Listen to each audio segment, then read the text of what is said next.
Okay, so we should be back. After a long while, I had to download Chrome as a browser because Opera Mini just wasn't installing any of the extensions that I was using. So, not the extensions, the files that I was trying to use in the end of the last stream. So, I've downloaded all of them now, but I can't directly import them. So, I've got to watch this tutorial quickly on how to import my Megascans, and then we're going to continue and see what we can do. Last week was the official launch of Fab for Unreal Engine, and there are a lot of changes that have been made to the way we all use Unreal. Adding Quixel Megascans no longer works the way it used to, and the way to do it now is a bit quirky and unintuitive at first. A lot of people are confused about how it works, but that is what I'm here to help you all with today. Full disclosure, and a bit of a shameless plug, Easy Fog, Easy Snow, and Easy Mapper are now all available on Fab. I'll put the links to all of these down below. Easy Mapper specifically has just been updated today for reasons we'll get into real soon, because with the release of Fab, the core functionality of Megascan's textures have been changed. So without further ado, let's get started. When you open up Unreal Engine, the old way to add Quixel content was to click here and add assets with the Quixel bridge. This is being deprecated, and you'll see I'm not even able to add assets anymore. So close your Unreal project, and what we need to do now is enable the Fab plugin. This is easy. We simply open up the Epic Launcher, go to your library, and you'll see we have the Fab library at the bottom here. Let's search for Fab, and you'll find the necessary Fab plugin right here. Click on Install to Engine and add it to your engine version of choice. If you don't see the Fab plugin, just hit the refresh button and it should pop up. Bear in mind, this is only available for Unreal Engine 5.3 and later. So if you're on 5.2 or earlier, you're kind of out of luck for this one. Once you're done, open up a project and you'll get a web browser popping up asking you for permission to access your Epic account. Just click confirm. It is a one-time thing. And now you should find the Fab button right here, assuming you're using the Unreal Engine 4 layout like the good Lord intended. Otherwise, you can also access it up here in the window drop-down menu. With this window, you can navigate to the menu here and you will find anything you need. Here's your library, which will contain everything you've ever purchased on the Unreal Engine Marketplace. You'll also find anything that is available for purchase, any assets or plugins or tools you might need, all built into one convenient location that you can easily add to your project directly within the editor. Now, let's talk about Megascans. If you want to find Megascans specifically, this is what I recommend you do. With Fab open, you'll see that at the time of this recording, there is no dedicated Quixel or Megascans filter, but what we can do is to simply type Quixel in the search bar, go to Creators here, and then choose Quixel on the list. Doing this will create a Quixel filter. It's a little unintuitive, and I hope the team at Epic improves this, but for the time being, this little workaround works really well. From there, you can narrow down your search with additional filters and tags, or type in something more specific that you need. Now to add the Megascans to your project, just select the quality level you want, and in this case I've chosen high quality, and hit add to project. If you haven't already... That seems pretty simple, and I have, let's launch 5.5.1, and I have installed this to the engine. You can install this, okay, cool, yes.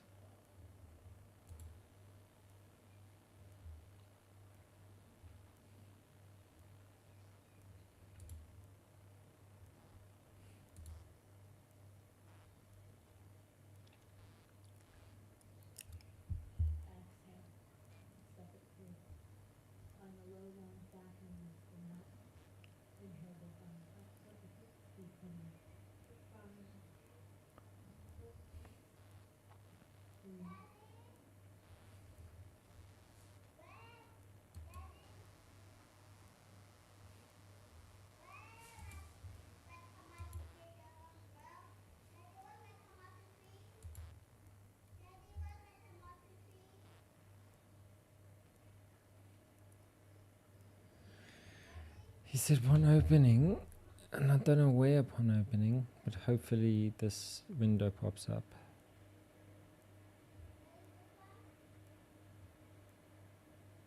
Oh, the computer be purring.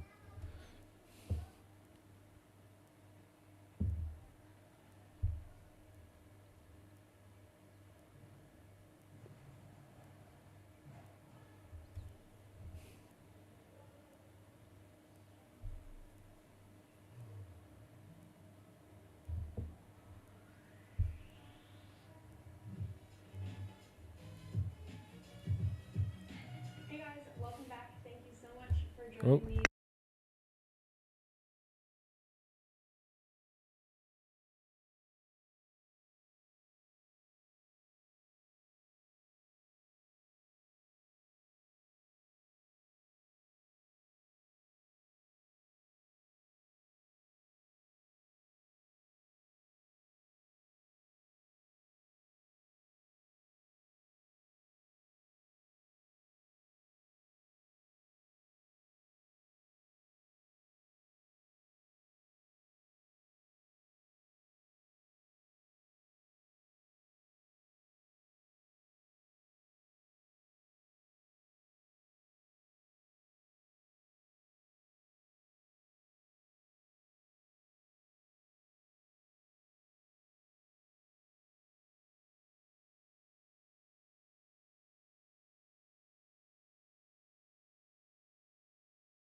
Now having to download this all over again, despite having downloaded before.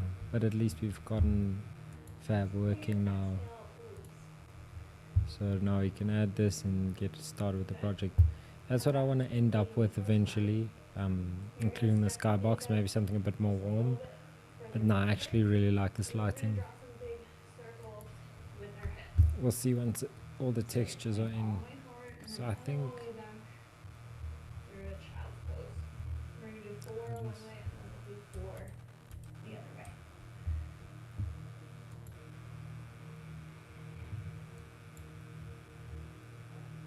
okay, so the paint one is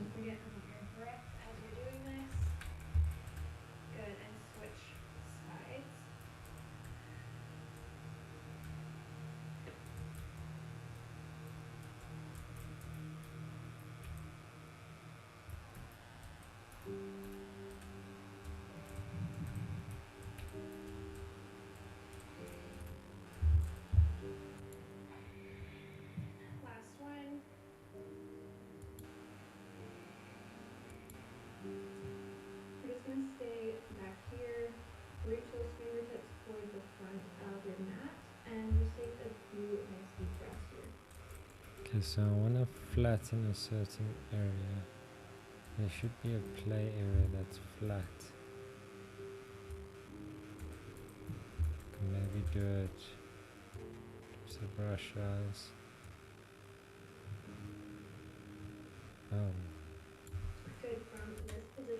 So there must be a height. Almost zero.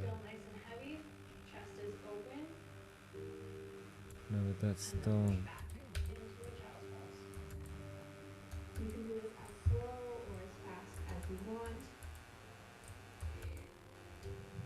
Oh shit. Let's go back to sculpt.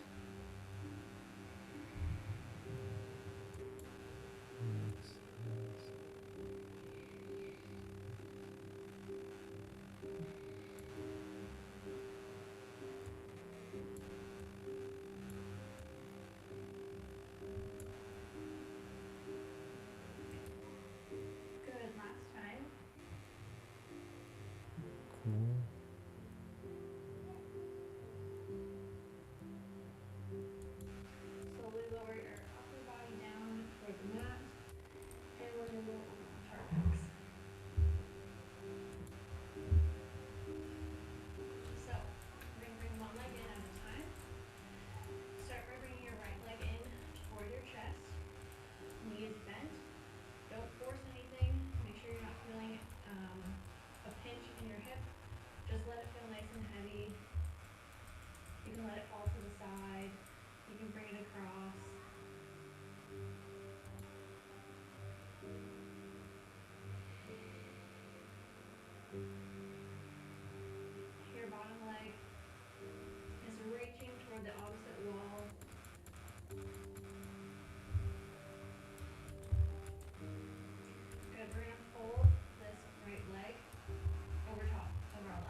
So that's him there. So the playable area should be somewhere in front of him here.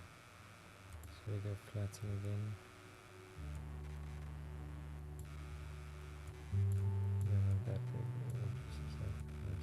Yeah.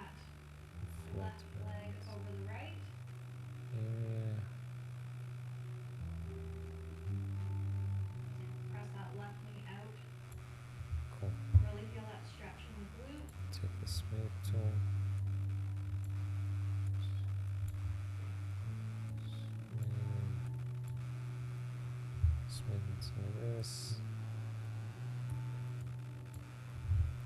Smoothen some of that.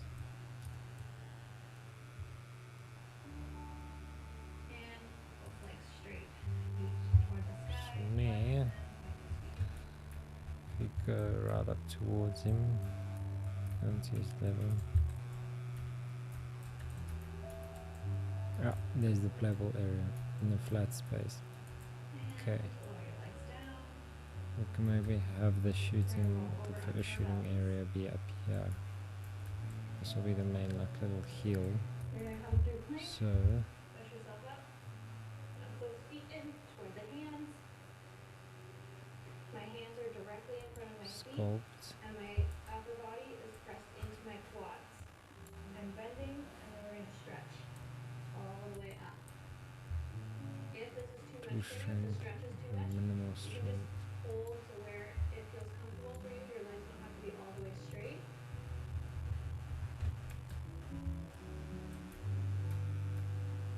And coming down. And press it back up.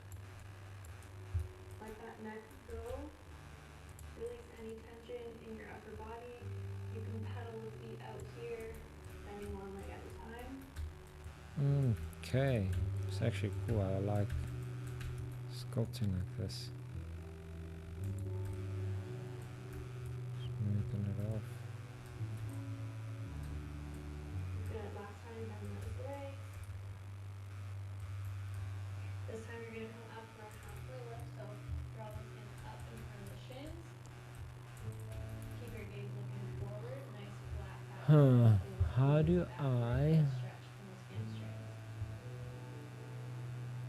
go flatten Good. All the way down. This time we're gonna roll all the way up. and change the Slowly through the spine. Good. yeah, I thought so. We're going to do one side at a time. You're going to come through a warrior position. So this foot is pointed toward this wall, and this foot is pointed forward. Coming all the way down. Don't forget about your breath.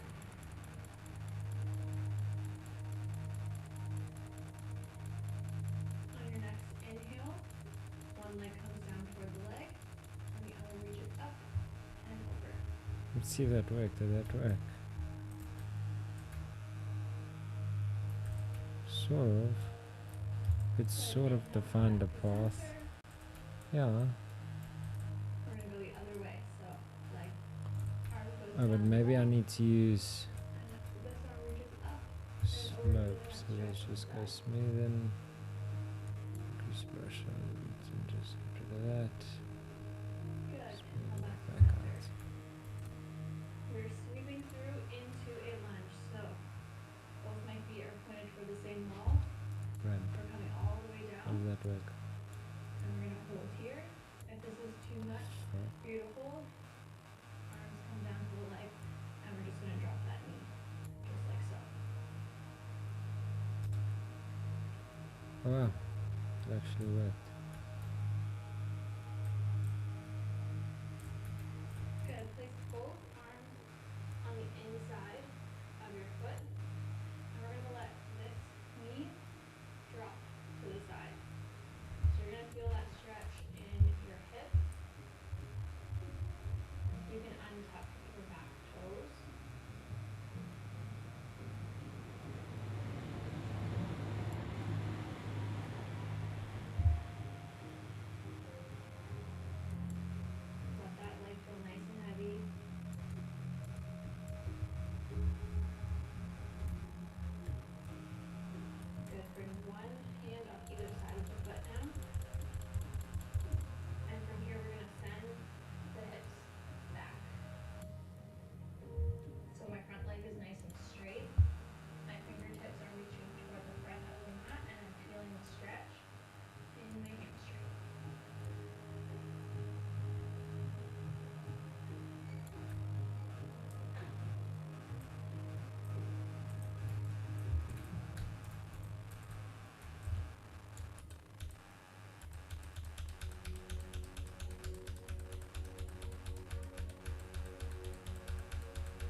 There you go. That shoulders. always works. The smooth brush is always the best brush in any operation.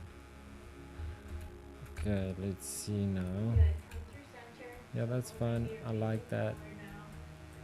I'm just gonna cradle my head here. We're just gonna rock from side to side. Let that upper body feel nice and heavy. Close your eyes. Just take some nice deep breaths here.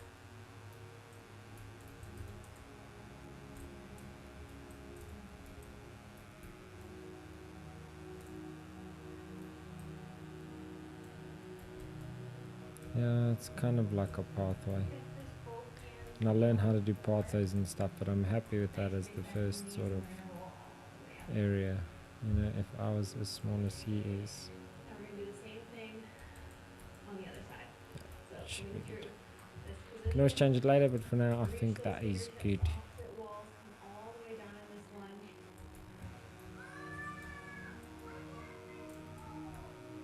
On your next big And I also inhale, need on arm comes that down side through the legs, actually. reaching up. Maybe this side. Sculpt. What is this? What does this do?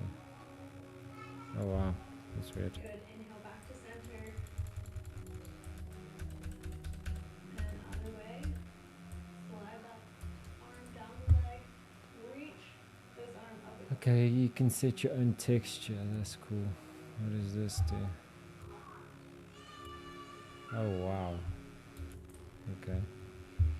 Good. Inhale back to Let's center. just We're do gonna the switch weight brush. into lunge. Size. Draw this hip toward the floor. Great. Just smoothing the edges.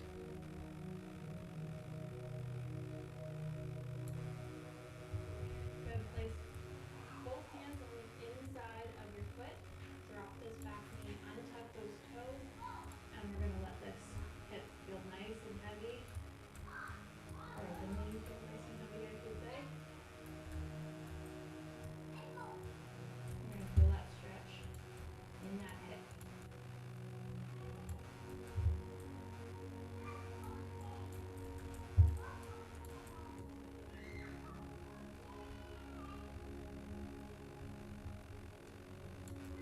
Good. One hand on either side of the foot now. And we're going to press back into this hamstring stretch. So reach those fingertips forward. Release the head down. Draw this extended leg hip back.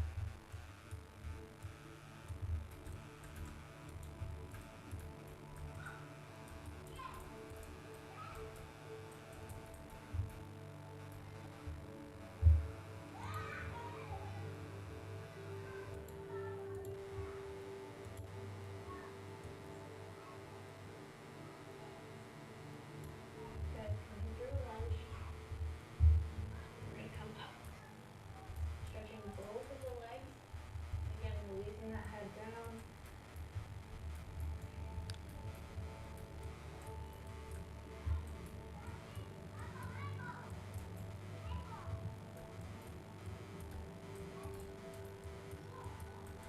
One 91% with the quarry thing, but I'm gonna just mute for now and wait for it to finish downloading and apply the first textures and then do some outside mountains.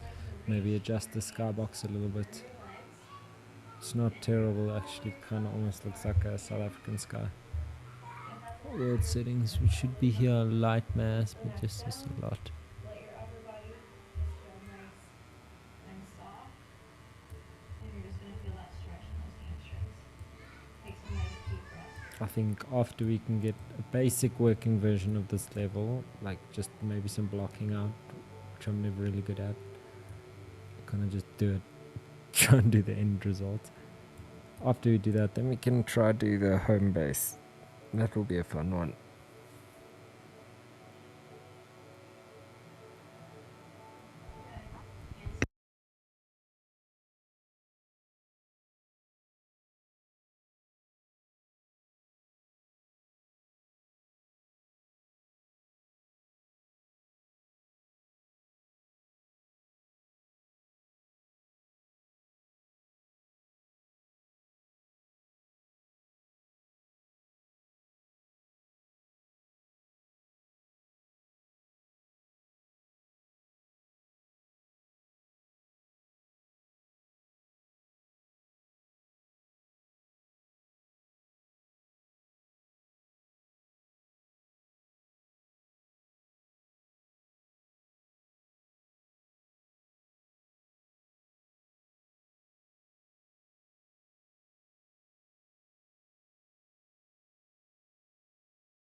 make sure you claim all of the Megascans assets that are free until the end of 2024. You should get a small prompt for it when you select any Megascans asset in Fab, and you can see in my case, they have already been claimed. This is a one-click process, so don't worry, it's really easy. But you only have 2 months left to do this, so hurry up. Once downloaded, your content browser will automatically open up the asset in question, the model, materials, and the relevant textures. It's really as simple as that, and the functionality from there is exactly the same as it used to be, with one small exception. And that's when it comes to the textures. Previously, Megascans textures used the ARD packing for textures, which stands for ambient occlusion, roughness, and displacement, all packed into one texture. This has now been changed to ORM, which is ambient occlusion, roughness, and metallic, with the displacement map coming in separately. This shouldn't change how you work too much, and while it might seem a little bit annoying, there is actually a benefit to this. Previously, anything that was metallic in the Megascans library never looked right. Things that were metal never had the metallic map plugged in correctly, and those of you who've been using Unreal Engine 5 for a while probably noticed this. But now, everything looks the way it should. So to me, this is a welcome change. That is why I had to release an update for EasyMapper, allowing the use of ORM textures as well as the legacy ARD approach that we used before. I added a new Fab version of the master material so that nothing in your project will break if you update. One thing I noticed with Fab is that Megascan surfaces don't include displacement maps or height maps like they used to. According to the Fab FAQ, this seems to be intentional, stating that they removed displacement maps they felt were subpar. Whether this means they will be replacing them eventually, I don't know, but I'm really hoping that Epic rectifies this in the future, because even if a displacement map is low quality, having something is better than nothing. There is, however, a way to access the displacement maps if you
So what I'm doing now is just opening the map because I'm confused as to what materials go where and what is the actual base ground material. So I'm opening the map and I'm going to just click on the base ground and see which of the materials it links to, and then link that to my map.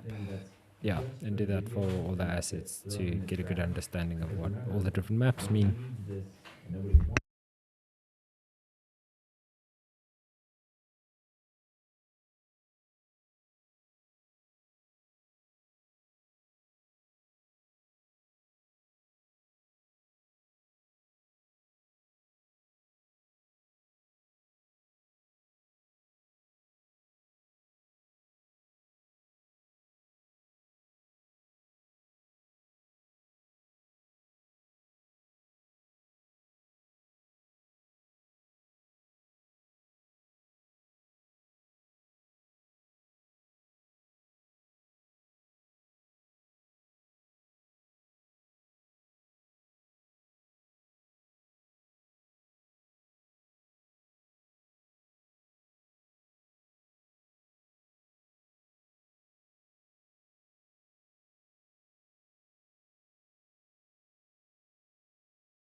Hey guys, in this micro tutorial we will be learning how to make proper use of displacement maps in Unreal Engine 5. Displacement textures help us turn a flat material into a more detailed and realistic one. They help us create real 3D geometry. It casts real shadows and look realistic from every angle. When you download textures for creating materials in any 3D software, usually you have several textures with different names and looks, and usually one of them is a displacement map or a height map. Now let's see how we can use it in Unreal Engine 5. First of all, we need to create a material. Open Quixel Bridge and choose a material. Open download settings and make sure that displacement map is checked. In this case, we need albedo, roughness and normal maps too, so check them and download the material. After your download is finished, right click on the material and hit go to files. Drag the textures into your content browser and create a material for them. Just plug them into the inputs of the material node based on their names and hit compile. Here we do not need the displacement map and we will use it in the next step of the process. Alright, now go to the settings menu and select plugins. Search for modeling tools editor mode and enable it. Hit restart now to apply the changes in the project. Now go to the modeling mode and from your toolbar add a rectangle to the scene.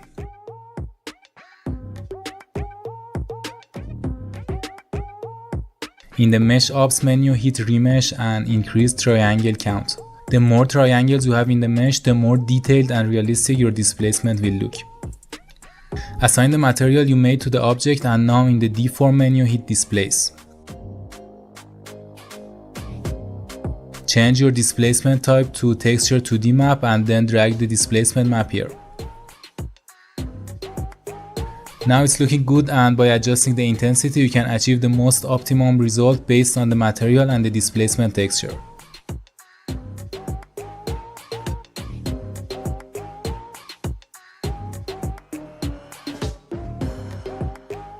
When I open the static mesh editor, you can see that the engine has added real geometry to the mesh and it's not just some trick to create the illusion of geometry like bump maps and normal maps. Here when we change the direction or light source, you can see that it casts real shadows on the ground and on itself. And that's it. This is one of the methods you can use to have displacements in UE5.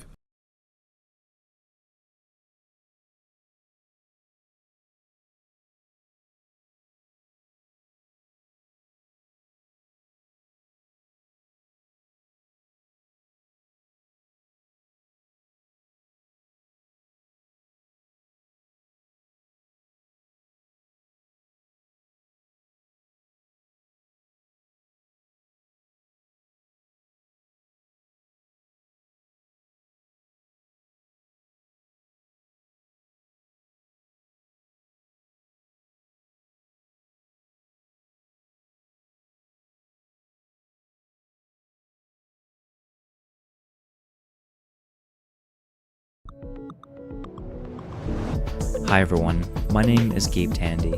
In this video, I'm going to be doing a breakdown of this environment that I made inside of Unreal Engine 5 titled the Sierra Nevadas. Building off of my last video, in this one we're going to go over the main aspects of this environment, such as creating the terrain using a combination of satellite data and procedural techniques, set dressing our environment with custom-made assets as well as ready-made Quixel assets, and lastly, lighting our environment using an image texture and the sky atmosphere. Now, before diving deeper into this environment, I want to briefly cover the software that I used to create this. I used Unreal Engine, Gaia, Blender, including the OpenGIS plugin as well as the Growth 3D, and lastly, DaVinci Resolve. Now, the idea for this environment initially came when I was perusing Google Earth and I came across this HDRI. From this HDRI, I was able to locate a key location called Flora Mountain. From there, using the OpenGIS plugin inside of Blender, I was able to search up Flora Mountain and zoom into the location. From there, I could zoom out, center on the exact location, and capture the color information from this environment, and then I was able to grab the height information as well. Once I exported my terrain from Blender, I brought it into Unreal Engine. Once inside of Unreal, I flew around the landscape and found a composition that I liked. Next thing I did was I brought in a plane and applied a very simple water material to it. This plane is going to act as my lake. After my lake has been established, I'm going to go into Gaia and generate my background mountains. Here is the terrain that I made inside of Gaia. Because I want to keep this tutorial a little bit shorter, I'm not going to be going in depth on how to create this terrain. Instead, I'm going to give a high-level overview, and I'm going to make the project file for this terrain available to download in the description of this video. This terrain is based off of my initial reference from Google Earth. So I know I need tall mountains on either side, and in between the two, I need a body of water. This could be a lake, or in my case, I chose a river. From there, I used several erosion techniques to cut away pieces of the mountain and add detail. My albedo was then created using two sat maps. One sat map had high frequency details, and the other sat map had low frequency details. I then combined these two to get the best of both worlds. I did that for my rock as well as for my grass. After that, I then combined my rock and grass textures using procedural masks that included a combination of slope and height information. After I had my final albedo texture, I exported that along with several masks and the height information of the terrain. After all my maps have been exported, I then went into Blender and added a plane. I then scaled the plane up 1,000 times and added a displace modifier. I then subdivided the plane to around 500,000 triangles and applied the height map from Gaia into the displace modifier. The last thing I did was change the mapping type from repeat to extend, and now my terrain is ready to export and bring into Unreal. Once my terrain is imported into Unreal Engine, I use the plane cut modeling tool to cut away the bottom parts of my terrain, leaving only the mountains. And using the plane cut modeling tool again, I can also cut away the bottom part of the satellite information, leaving my foreground to be satellite data and my background to be the procedural Gaia mountains. Once the mountains are in place, it's time to create their material. Similarly to the Gaia terrain, this master material will be available in the description down below. And because of that, I'm not going to go into depth of this material, but rather give a high-level overview of how it functions. For starters, I am using 2 rock textures and 1 grass texture. I'm using those 2 rock textures to texture the slope of my terrain. I'm combining both of them together using a noise mask from Unreal just to get some breakup and avoid noticeable tiling. Next, I lerp between my combined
From a distance, this actually looks fine. I just need a way to fuck the direction of it. But yeah, I think this is okay progress. We got the material actually working. Next thing is to import some of the assets that we already have, some of the 3D assets. What is this? It's a static mesh. No matter how organized you are and how far ahead you plan, there's almost always going to be times where you have to improvise and come up with a solution. When making boxes, I always try to plan ahead and cut edge The details fuck is in the this? center of the box. What is this? Either aesthetic details like the front chamfer, or structural things like a rabbet for the back panel, which I did for these cabinets, but sure enough, after gluing the boxes up, I made a slight design change and cut a deeper rabbet to accept a thicker back panel on the upper third of each cabinet. Adapting to change. I guess I might end up being pretty good at that by the end of this video. I saw the video I need actually go back on. Did you know that you can get wood delivered to you in a cardboard box? I couldn't really believe it either, especially 6-foot-long boards of 8-quarter red oak. But sure enough, tiling textures are a staple of game art, but when it's done badly it can really ruin the sense of immersion in a game. You're a good game artist though, and you want to make sure your tiling textures don't actually look like hot garbage. Well then my friend, you have come to the right place. I'm Shane, this is Game Dev Academy, and in this week's class I'll give you 4 pro techniques for breaking up the tiling in your textures. You can stack each of these techniques up to make it so that your textures don't even look tiled at all, so make sure you stick around to the end of the video to get the full effect. If your textures look really tiled, the first thing you should do is make sure that the texture is actually seamless. This means that the colours at the edges of the texture will match up when it's repeated in both the X and Y direction. In this example here, you can see that the seams are very noticeable, and that's because I've purposefully chosen a texture that I know isn't seamless. Here it is on Google Image Search in all of its unseamless glory. Let's swap this out for a seamless texture then to show the difference it can make. I'm going to go to Megascans as I know that all of their textures are seamless. I'll search for a wildgrass material that I like the look of and then download it. Next I'll need to import the textures into Unreal Engine and then I'll create a new material for the wildgrass. I'll just add the base colour and normal textures and then also add a constant for the roughness. And that's all I need to do. This material is identical to the one I created with a texture that isn't seamless, so let's see what a difference using good seamless textures makes. And as you can see, this already looks way better than the original. Now we'll add some micro variation to our material to break up the tiling even more. The first thing I want to do for this is to add the ability to tile the texture by differing amounts. So to do that I'll add in a texture coordinate node and multiply it out. The first thing I want micro variation to our material to break up the tiling even more. The first thing I want to do for this is to add the ability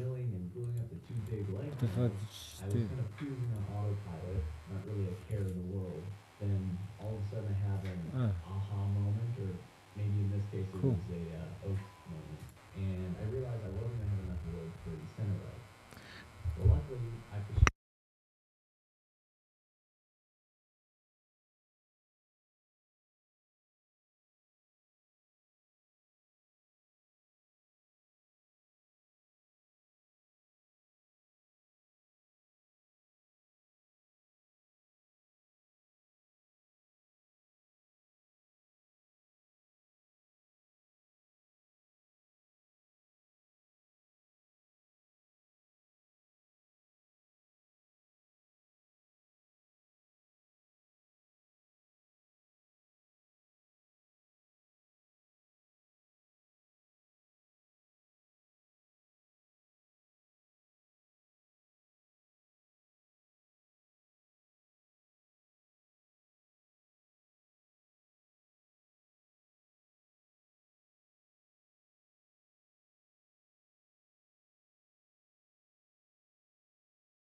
figure it out. Okay, yeah, then I think just that's it. knock We out can the do rest the of whole them. displacement thing because we now know how to navigate into this Or texture the more likely scenario thing here, is, sort of. again, I figure it out on the first one, so then I when don't really know how to join the add second one, I look like I know what I'm doing. Or more accurately, I'm not having to figure things out while the camera is on, because if you ever texture film yourself doing coordinates. something, you know that camera adds a little bit of anxiety. It's like trying Okay, to well, like yeah, fix there we what's go. on tape when you were a kid. Yeah. All that being said, there's no more repetitive task than building drawer boxes. A bunch of small plywood rectangles that are then put back together into just boring looking boxes. And then trying to explain it in an interesting way just feels downright dishonest because it really just isn't that interesting. In the past, we've often used the drawer box section of the video to go to a sponsor or an ad read, but luckily for you, and I guess not really luckily for me, there's no sponsor today. And for the most part, my old channel never really had the typical YouTube sponsorships, which was always kind of nice from a video standpoint, but not nice from a money-making standpoint. Now, I'm not saying I'll never do an ad in one of my videos, but Okay, maybe for now that's I it. can That's enough. sponsor It's my own done. video instead. So, I want to thank Sean for sponsoring today's video. Hey, you're welcome, man. If you're interested in woodworking, and especially if you're interested in learning woodworking,